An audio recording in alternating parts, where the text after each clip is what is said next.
नमस्कार प्रेक्षकांनो, शिवा या मालिकेच्या वटपौर्णिमा विशेष भागात आपल्याला जबरदस्त ट्विस्ट पाहायला मिळणार आहे। तर इकडे आता शिवाचे लग्नाचे सगळे विधी आटोपल्यानंतर दुसऱ्या दिवशी वटपौर्णिमा असते।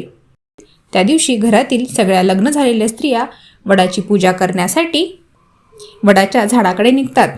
शिवाची तर पहिलीच वटपौर्णिमा असते लग्नानंतरची, ती सुद्धा सगळ्यांसोबत पूजा करण्यासाठी निघते आणि त्यांच्यासोबतच संपदासुद्धा येते, कारण संपदाला नेहमीप्रमाणे ब्लॉग तयार करायचा असतो, फोटो काढायचे असतात।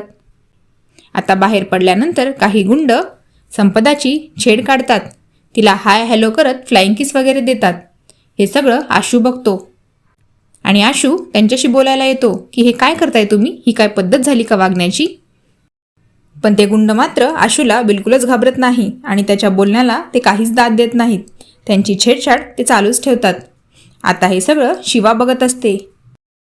शिवाला कंट्रोल होत नाही आणि ती लगेच त्या गुंडांशी चार हात करायला येते आणि त्यांना चांगला चोप देते, कारण त्यांनी आशूला हात लावलेला असतो आणि त्याला धक्का दिलेला असतो।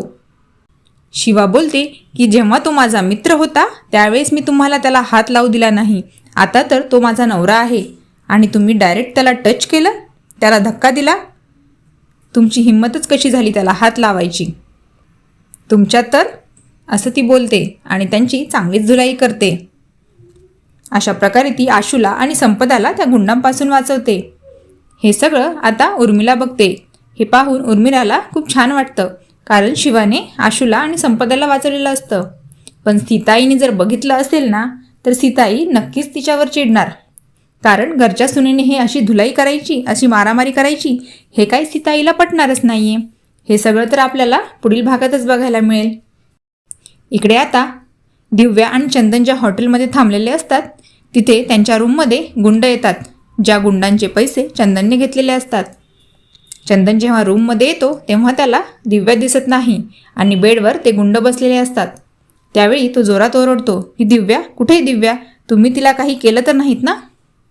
तर आता ही दिव्या नेमकं कुठे असेल, त्या गुंडांनी दिव्याचं काय केलं असेल, किंवा दिव्याला खरं कळालं असेल का, हे सर्व तर आपल्याला पुढील भागातच बघायला मिळेल। असेच पुढील अपडेट जाणून घेण्यासाठी चॅनलला सबस्क्राईब करा। धन्यवाद।